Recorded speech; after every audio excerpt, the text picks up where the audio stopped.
Bukan hari ini, selalu bahagia. Resepnya apa, Romo? Tidak ada resepnya. Resepnya ya terima saja apa yang ada.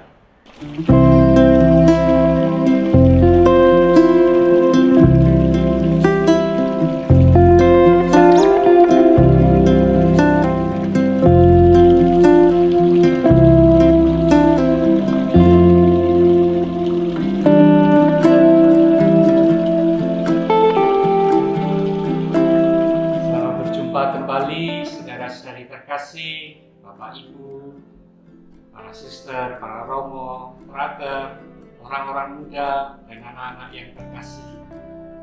Perkenankan hari ini Romo menyapa Anda, terlebih Bapak Ibu yang sudah berusia emas, berusia lanjut. Perkenankan kami untuk menyampaikan salam hormat dan bakti dan kekaguman atas rahmat kehidupan yang Bapak Ibu bisa nikmati sampai hari ini. Secara khusus kita di tahun 2020-2021 menghadapi pandemi berat. Tapi syukurlah kita masih diperkenankan menghirup udara yang segar, menikmati kehidupan. Kendati ada bahaya ya, khususnya Bapak Ibu yang berusia lanjut, para senior kami, tentu juga ada rasa tidak enak, rasa takut menghadapi pandemi ini, juga mungkin kekuatan tubuh yang mulai surut. Di sana sini ada rasa sakit dan tidak enak, mungkin pegel-pegel, mungkin linu-linu, mungkin juga nafas sesak, dan banyak pikiran, dan ada banyak hal. Tapi kita percaya Tuhan tetap memberikan kepada kita kesempatan untuk hidup lebih baik. Mari kita isi kesempatan ini dengan hidup yang lebih baik di tahun 2021. Sekarang kita akan memasuki katekisme. Apa makna hidup di usia lanjut? Kita akan ditemani dengan beberapa sharing juga dari suster dan romo, dan juga nanti akan diakhiri oleh Romo Santoso SMM yang akan memberikan kepada kita gagasan dari Paus Yohanes Paulus II tentang mengisi masa tua dengan indah. Sekarang marilah kita berdoa mengawali katekese ini. Dalam nama Bapa dan Putra dan Roh Kudus. Amin. Bapa pencipta alam semesta, Engkau sungguh baik. Engkau memberi kami kesempatan untuk menikmati dunia ini yang sungguh indah. Kami bersyukur atas pekerjaan yang boleh kami lakukan, atas keluarga yang boleh kami bangun, atas anak-anak, cucu-cucu, menantu, saudara, teman, dan semua saja yang telah Kau berikan kepada kami. Terlebih daripada itu, kami juga bersyukur atas iman akan Putramu Yesus Kristus yang senantiasa menuntun kami sampai hari ini, bahkan menuntun kami untuk kembali ke rumah Bapa yang kekal. Bantulah kami untuk percaya akan kasih karunia-Mu. Bimbinglah kami agar kami tetap bersemangat mengisi sisa-sisa hidup yang masih Kau anugerahkan kepada kami. Kami menggunakannya untuk lebih memberi, untuk lebih meninggalkan keinginan-keinginan diri, dan hanya berserah kepadamu saja. Sehingga kapanpun kami harus kembali ke tanah air surgawi, ke rumah-Mu yang penuh dengan kebahagiaan, kami pun siap. Kami berdoa untuk saudara-saudari yang sakit, mereka yang merasa kesepian dan ditinggalkan, mereka yang harus membatalkan semua rencana-rencananya, mungkin karena sakit, mungkin karena malapetaka yang lain. Kami percaya hanya rahmat-Mu sendiri ya Bapa yang mencukupkan kehidupan mereka. Bapa yang Maha Kasih, utuslah Roh Kudus-Mu senantiasa untuk menghibur kami, untuk para orang tua kami, untuk para nenek kakek kami, mereka yang hari-hari ini harus menjalani hari-hari berat, yang harus dipenuhi dengan kesabaran. Hanya dengan Roh-Mu saja mereka akan kuat dan mampu menemukan nilai kehidupan. Santa Maria yang menemani anak-anak Yesus, semoga juga menjadi pengantara dan penuntun kami melintasi hari hidup kami. Dan kepada Santo Yusuf, pemelihara Sang Sumber Hidup Yesus Kristus, Sang Pelindung bundanya yang terkasih, semoga Santo Yusuf juga mendampingi kami, terlebih jika kami harus menghadapi kesakitan dan penderitaan. Dan dampingilah kami di waktu ajal, supaya kami menikmati kematian yang indah, meninggalkan dunia ini bersama-sama menuju damai abadi di surga. Semua permohonan ini kami mohonkan demi Kristus, Tuhan dan pengantara kami.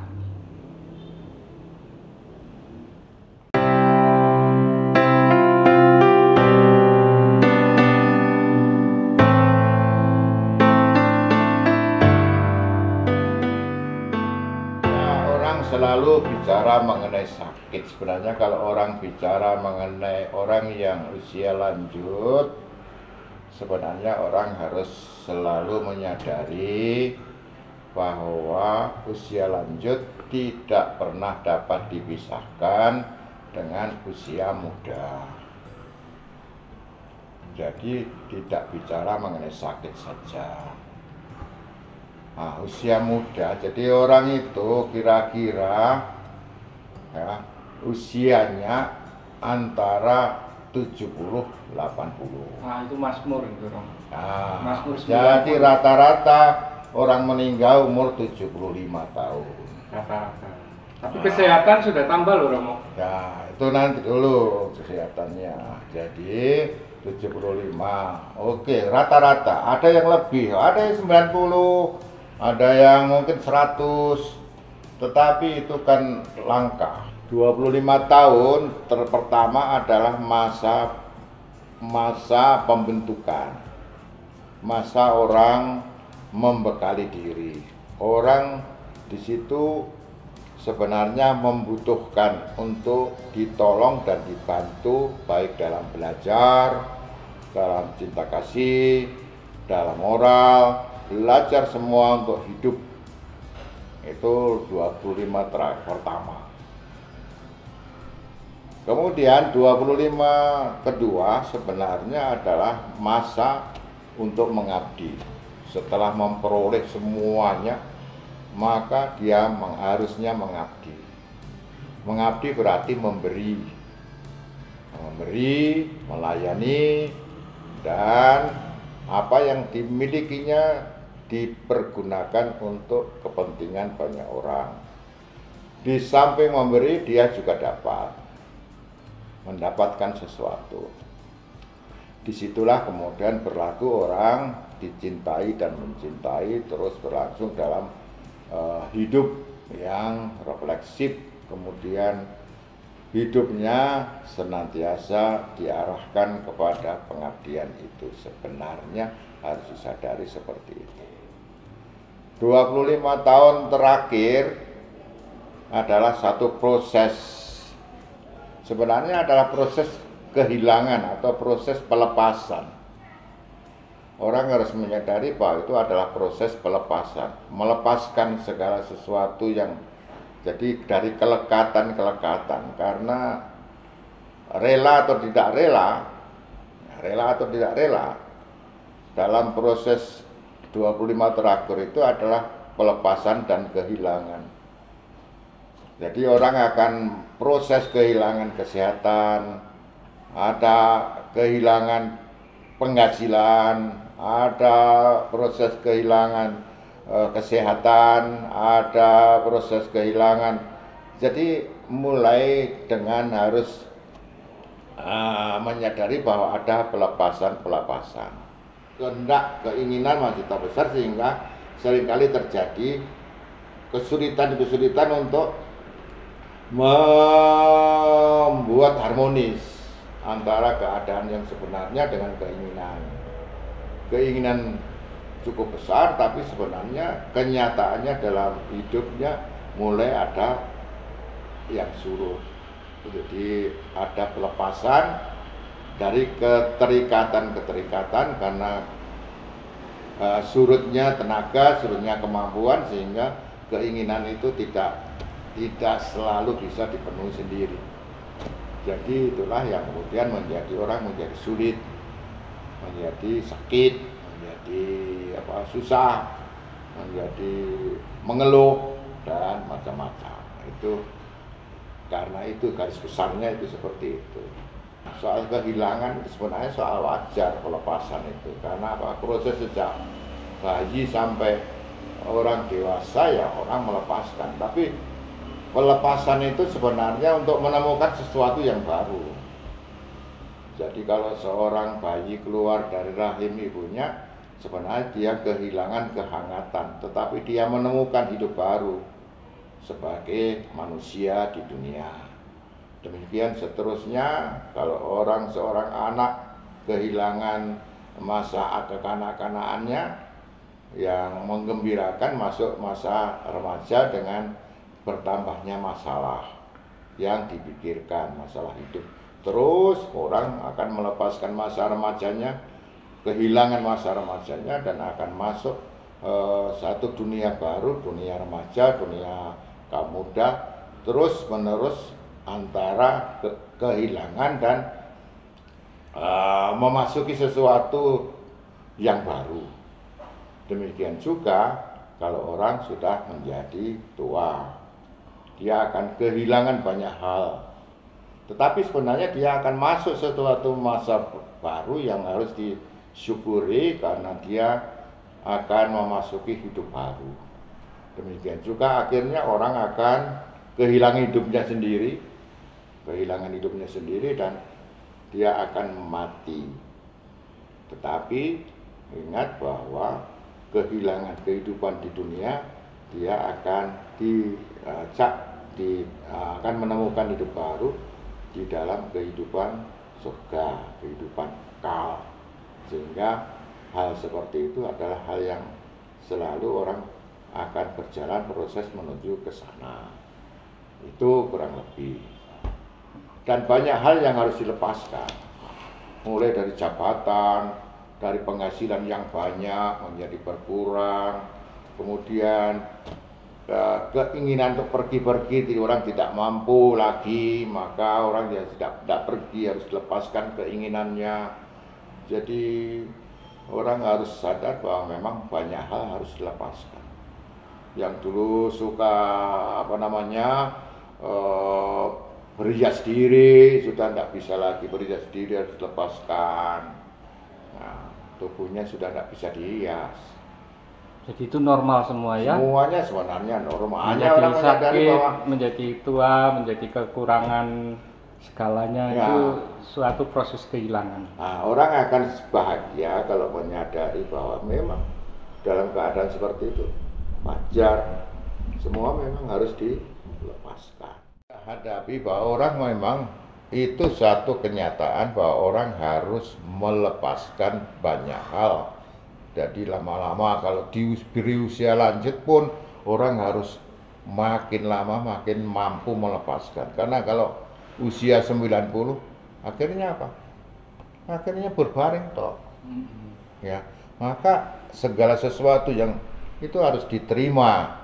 Diterima artinya ya melepaskan semua keinginan macam-macam yang ada itu, dan akhirnya ya memang jalannya ke sana. Tapi harus disadari bahwa akhirnya kita akan melepaskan hidup kita di dunia ini.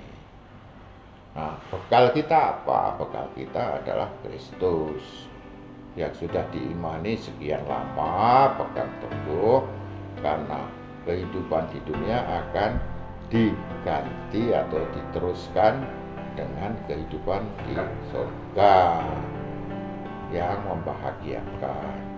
Jadi kehilangan pelepasan itu tidak begitu saja hilang, tapi akan mengantar orang pada satu tahapan hidup yang lebih baik, yang lebih bahagia.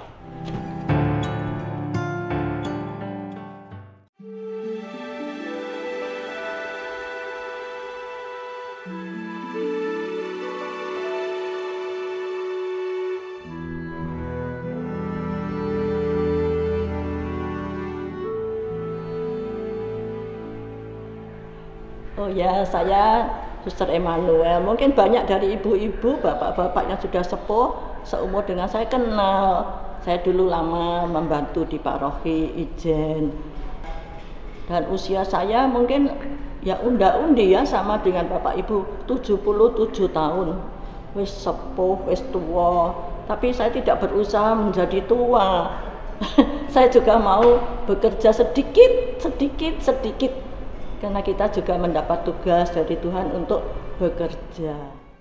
Ibu yang sudah sama seperti saya, kami ini tidak sia-sia hidup seperti ini, tapi kita masih dibutuhkan oleh anak-anak, oleh cucu-cucu, karena mereka juga mengharapkan hal-hal yang rohani yang menguatkan mereka. Maka saya harapkan ya ada kegiatan kecil-kecil, kita mau kerja. Seperti saya juga di biara ini, ya saya juga bekerja. Kalau menganggur rasanya tidak ada kehidupan. Jadi saya juga kerja sedikit-sedikit, terus juga masih dapat tugas dari provinsi, ya mengetik, lalu juga di kebun, lalu juga ada tugas khusus, yaitu adorasi plus katanya mereka. Jadi adorasi dengan komunitas masih ditambah satu lagi, 1 jam berdoa sendiri untuk segala kebutuhan. Jadi untuk gereja, untuk masyarakat, jadi juga untuk Bapak Ibu. Kalau mau titip doa pasti akan kami doakan.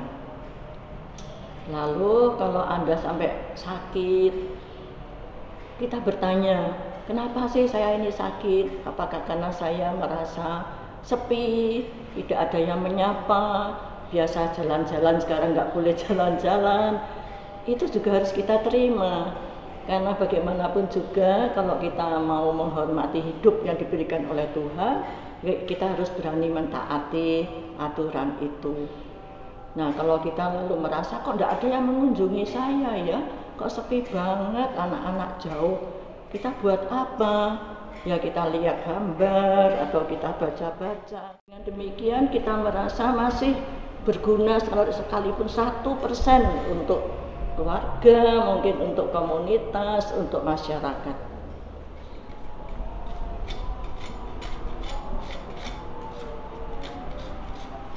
Saya Suster Clemencia, PIJ, sudah tinggal di Biara Sang Timur sejak saya berumur 16 sampai 17 tahun.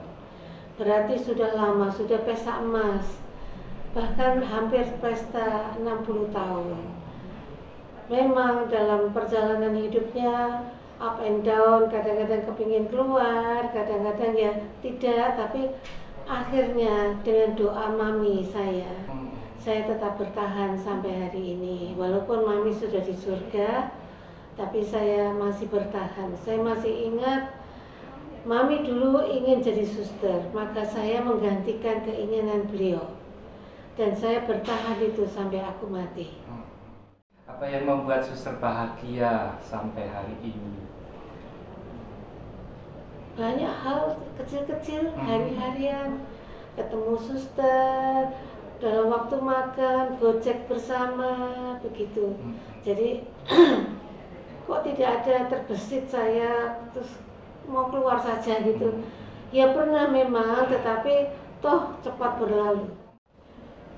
Saya hanya menasihatkan percaya kepada Tuhan. Percaya akan kasih setia Tuhan. Bahwa situasi yang ibu alami atau bapak alami pasti akan berakhir. Tapi kalau berpegang pada Tuhan, pasti lebih cepat berakhirnya. Itu saja ya. Pesan suster supaya ibu bapak semuanya tetap percaya. Iya, percaya dan bertahan. Percaya dan bertahan. Ya. Bertahan dalam doa, bertahan dalam menjaga kesehatan, dalam makan, supaya tetap sehat. Ya.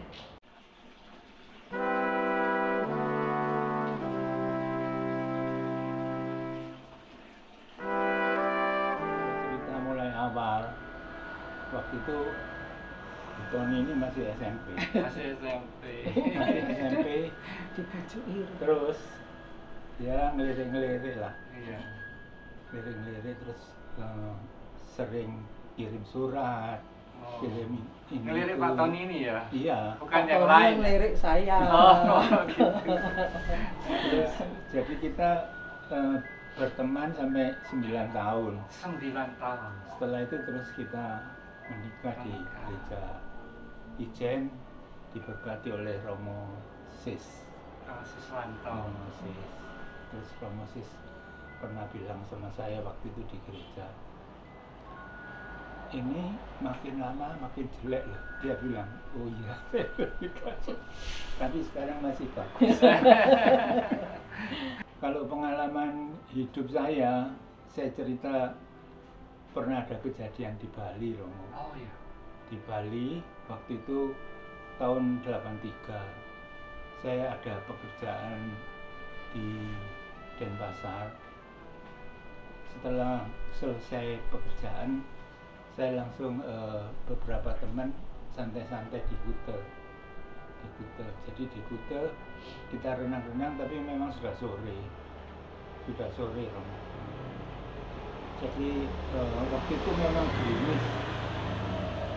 Waktu saya berdiri di tepi pantai, airnya cuma sebatas dada ini. Tapi karena ada ombak dan ombak, akhirnya tanah yang saya injak ini tergerus dibawa ke tengah. Sehingga saya makin lama makin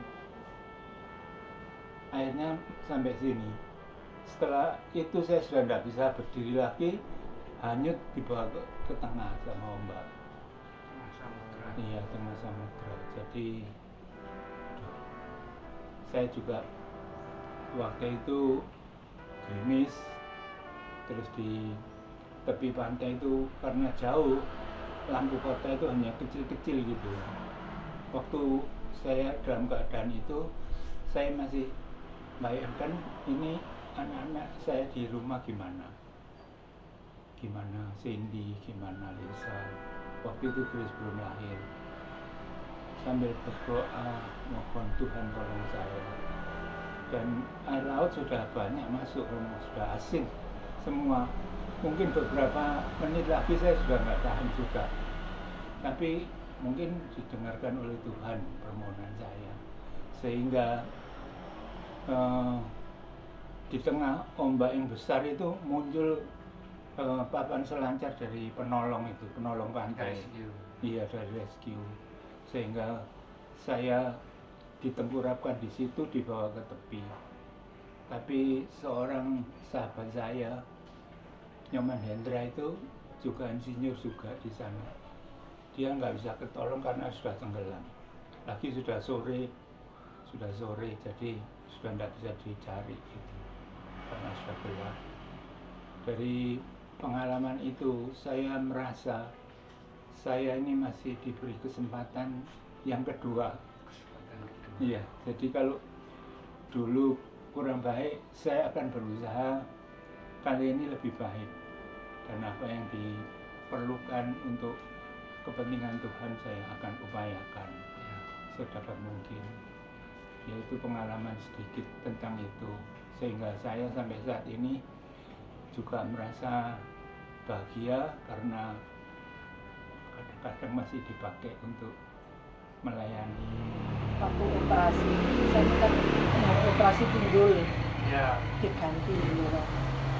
Setelah operasi itu, waktu disuruh berdiri, saya ini kaget, kok kaki saya panjang sebelah. Saya gini, loh. Terus Pak Tony sama Cik Sian waktu itu gini, wis nderimo, sing penting gak loro rek. Dalam hati saya gini, enak dhewe aku sing duwe sikil kono sing ngopo. Tapi terus saya pikir-pikir, saya ini dulu kan selalu mikir buatan manusia dengan buatan Tuhan mana bisa menyamai. Tapi terus saya gini, alah ya sudah Tuhan, kalau memang ini yang mesti saya alami, 60 tahun lebih saya dikasih kaki sehat. Sekarang saya ini paling-paling saya cuma tinggal berapa tahun lagi. Ya sudahlah, seperti kata Bunda Maria, terjadilah padaku menurut kehendakmu. Itu gitu. Itu waktu saya mau ke toilet, kaki saya ini tiba-tiba kepelontir. Waduh, sakitnya setengah mati. Tapi dalam benak saya ini kayak orang diskur, dipeluntir-peluntir itu loh. Aduh, saya kesakitan terus sama Pak Tony mau diajak balik ke rumah sakit. Saya gini, waktu itu anaknya Cindy yang kecil sakit. Saya gini, wes tak tahan nih, besok aja. Terus tengah malam itu, waktu mau dioperasi itu, saya gini, loh Pak, kakiku kok wis podo. Saya bilang sama dia, kakiku kok wis podo. Tadinya waktu ndak sama itu, sama Pak Tony itu difoto, pakai itu difoto terus disejajarkan gitu loh Romo. Memang kasih garis, memang ndak sama. Tapi waktu saya bilang gitu itu dicoba lagi sama dia, loh iya sama. Saya bilang gini, sik ya, aku tahu kakiku ndak sama ini dulu, aku berdiri, aku belajar jalan. Sekarang aku tak coba jalan, saya bilang itu. Terus saya berdiri, saya jalan. Loh iya loh Pak, kakiku podo loh. Saya bilang gitu, aduh Tuhan, terima kasih Tuhan. Saya bilang Berarti gitu. tidak operasi ya? Enggak jadi operasi. Jadi karena kemurahan Tuhan Itu. bisa Jadi Pak disamakan Tony lagi. mendapat kesempatan, yang Iya. kedua Bu Tony mendapat kemurahan Tuhan. Ini sungguh luar biasa, dan ini memang salah satu cara untuk memperoleh kebahagiaan itu, melihat hidup ini sebagai suatu kesempatan, dan yang kedua hidup ini adalah kemurahan Tuhan. Saya kira ini yang harus kita hidupi senantiasa. Kita hidup hanya karena diberi kesempatan, dan kita hidup juga karena kemurahan Tuhan. Sahabat-sahabat saya yang sebaya, tetap tabah, tetap menjalani apa yang terbaik dalam hidup ini. Semoga hidup kita ini benar-benar bermakna. Jadi nggak hanya lewat aja, tapi mempunyai arti untuk orang lain, arti untuk keluarga, arti untuk istri saya. Itu dari Semua saya. orang yang terkasih. Orang terkasih. Ya. Dia masih sering masak buat saya. Oh, hebat ya. Dari Bu tadi. Kalau saya hidup ini punya tujuan. Tujuannya apa? Itu yang harus kita perjuangkan. Bapak Ibu yang terkasih, saya akan membawa kita pada permenungan mengenai lanjut usia, tanda kematangan manusiawi dan tanda berkat Allah. Tidak banyak orang bisa sampai pada usia lanjut. Ada yang baru lahir lalu kembali kepada Bapa. Ada yang masih anak-anak, dan ada juga yang sedang pada usia muda, saat mereka sedang mempunyai tenaga dan semangat yang berkobar. Mereka tidak merasakan usia lanjut. Dari hal itu kita dapat melihat bahwa usia lanjut merupakan anugerah Allah dalam hidup kita. Kita perlu mensyukurinya dan berusaha untuk menggunakan kesempatan itu dengan sebaik-baiknya. Usia manusia tidak ada yang tahu.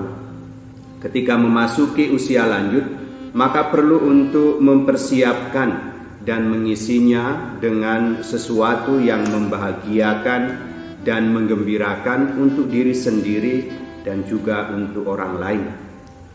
Ada orang yang tidak ingin sampai pada usia lanjut karena khawatir akan masuk rumah jompo, menjadi beban bagi yang masih muda, tidak bisa menghasilkan sesuatu, dan lain sebagainya.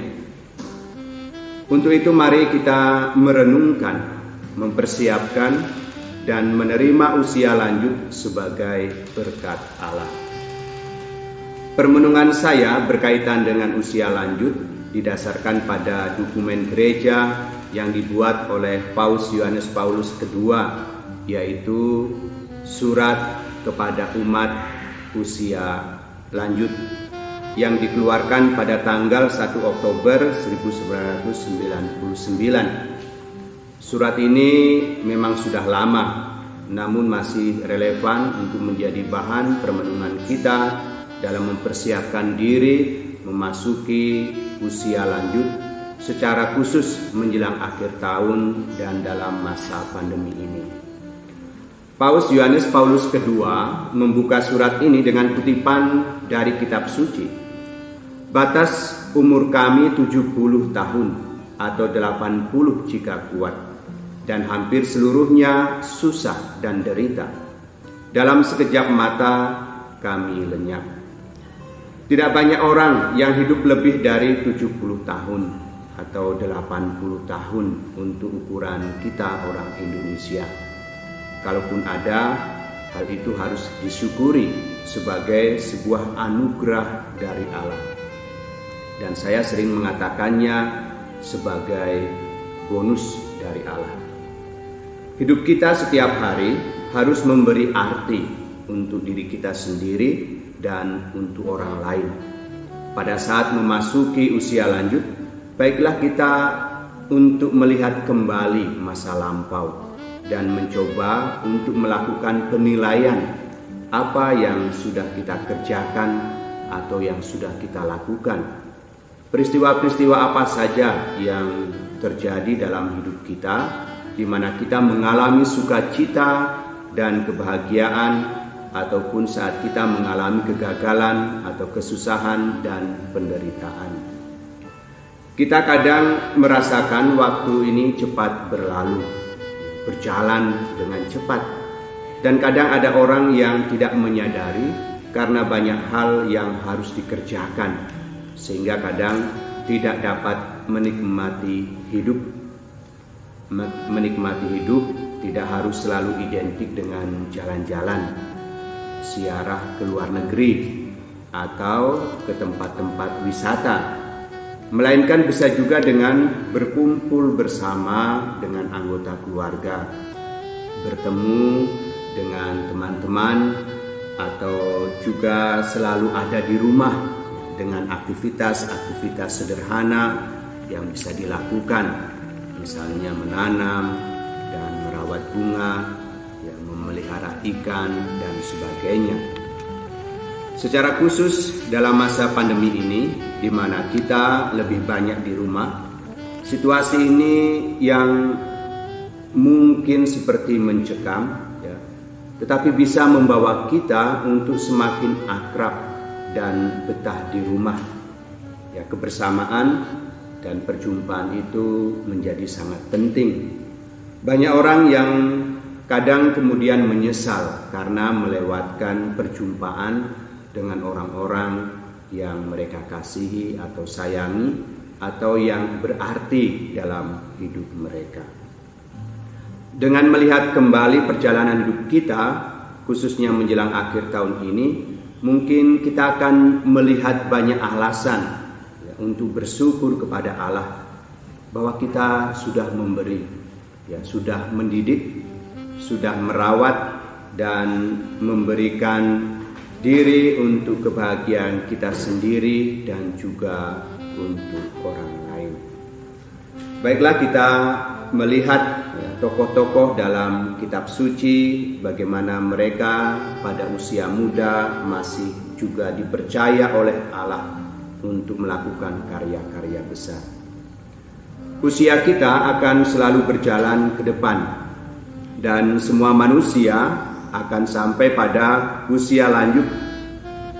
Usia lanjut jangan sampai menjadi sesuatu yang menakutkan, melainkan menjadi sebuah kesempatan bagi kita untuk semakin lebih mempersiapkan diri sebelum bersatu dengan Sang Pemilik hidup.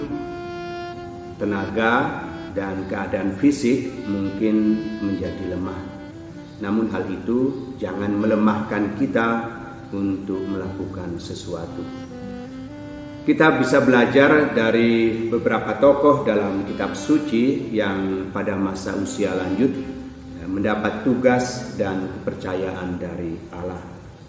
Yang pertama, Abraham, yang dalam usia tidak muda lagi dipanggil Allah untuk keluar dari negerinya, dan melalui dia segala bangsa akan mendapat berkat. Kita bisa belajar dari Sarah yang dalam usia tuanya juga dan dalam batas lanjut umur dagingnya, ia toh mengalami kuasa Allah yang memperbaiki setiap kekurangan manusiawi.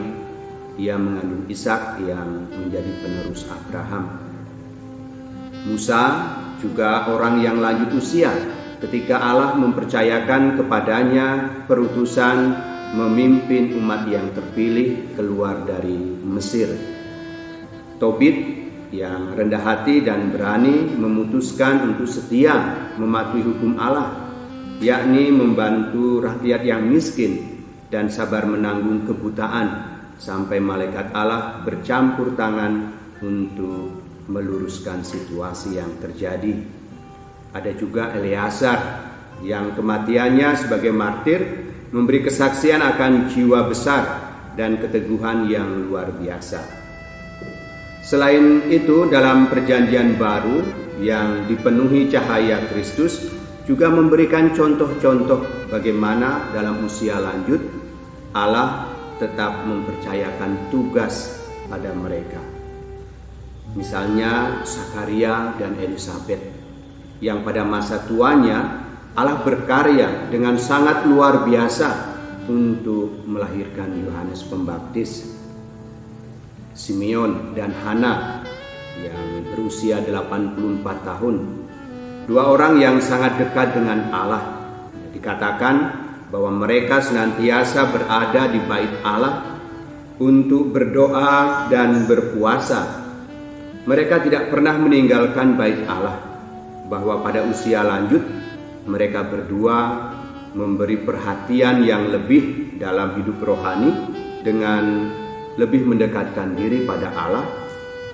Dan karena dekatnya mereka pada Allah, maka mereka diberi kesempatan untuk melihat Sang Juru Selamat, yaitu Yesus Tuhan kita. Nah, dari contoh para tokoh dalam kitab suci tadi seperti mau mengungkapkan apa yang dikatakan dalam Mazmur 92 yang dikatakan, orang benar akan bertunas seperti pohon korma, akan tumbuh subur seperti pohon aras di Libanon. Pada masa tua pun mereka masih berbuah, menjadi gemuk dan segar untuk memberitakan bahwa Tuhan itu benar, bahwa Ia gunung batuku dan tidak ada kecurangan padanya. Kita bisa melihat dalam Mazmur 92 ayat 13, 15 sampai 16. Rasul Paulus juga menuliskan suratnya kepada Titus. Laki-laki yang tua hendaklah hidup sederhana, terhormat, bijaksana, sehat dalam iman, dalam kasih, dan dalam ketekunan. Demikian juga perempuan-perempuan yang tua, hendaklah mereka hidup sebagai orang-orang beribadah, tetap cakap mengajarkan hal-hal yang baik, dan dengan demikian mendidik perempuan-perempuan muda mengasihi suami dan anak-anak. Begitulah beberapa ajaran dan bahasa kitab suci yang menyajikan usia lanjut sebagai masa yang menguntungkan, sebagai usaha untuk mengantarkan hidup hingga pemenuhannya dan sesuai rencana Allah bagi setiap orang, sebagai waktu segala sesuatu berhimpun dan lebih memampukan kita untuk menangkap arti hidup serta mencapai kebijaksanaan hati. Usia lanjut menjadi berkat Allah. Badan dan raga duniawi kita rapuh dan akan mengalami penurunan. Ya, kulit menjadi kendur, muka menjadi keriput, ya, uban mulai memenuhi kepala kita, ya, seperti di kepala saya. Ini tanda bahwa badan kita rapuh dan lemah. Dan dari tanda lahiriah ini perlu disadari bahwa hidup itu siarah menuju rumah surgawi kita. Usia lanjut menjadi waktu yang paling wajar untuk memandang ke arah ambang pintu keabadian. Usia lanjut menjadi kesempatan yang diberikan Allah agar kita mencapai kepenuhan sesuai dengan rencananya dalam hidup kita masing-masing. Allah memiliki rencana indah dalam hidup kita masing-masing, dan tanpa kita sadari, kita juga melakukan apa yang menjadi rencana Allah dalam hidup kita. Usia lanjut menjadi kesempatan untuk memberikan kesaksian akan besarnya rahmat Allah dalam hidup kita yang telah dan akan boleh kita nikmati dalam hidup kita ini. Kita bisa melihat kembali hari-hari hidup kita yang telah lalu, melihat karya-karya kita, kesulitan-kesulitan kita, dan kemudian kita dapat berkata, sungguh besar kasih karunia Allah dalam hidupku. Ini merupakan sebuah kesaksian yang penting bahwa Allah tidak meninggalkan kita manusia. Usia lanjut merupakan kesempatan bagi kita untuk juga mempersiapkan perjalanan menuju ke kehidupan abadi yang membahagiakan bersama Allah di surga. Dengan terlibat dalam kerasulan-kerasulan yang ada di paroki misalnya, orang lanjut usia masih bisa memberikan diri dalam doa dan pelayanan. Pun seandainya dalam situasi yang tidak mungkin untuk terlibat aktif, kita masih bisa untuk menjadi pendoa-pendoa dalam gereja. Hal yang sederhana yaitu dengan mendoakan doa rosario untuk kepentingan gereja, kepentingan negara, dan juga kepentingan dunia. Gereja masih memerlukan orang-orang lanjut usia dan juga menghargai jasa dan pelayanan serta doa-doa mereka. Bapak Ibu yang terkasih, usia lanjut menjadi kesempatan bagi kita untuk juga hening menghayati tahun-tahun yang telah dikaruniakan Tuhan dalam hidup kita. Oleh karena itu, seperti yang dikatakan dalam kitab Kebijaksanaan, usia lanjut ialah terhormat bukan karena waktunya panjang dan bukan karena tahunnya berjumlah banyak, tetapi pengertian orang ialah uban, dan hidup yang tak bercela merupakan usia lanjut. Usia lanjut merupakan tahap terakhir dari kematangan kita sebagai manusia dan menjadi tanda berkat dari Allah.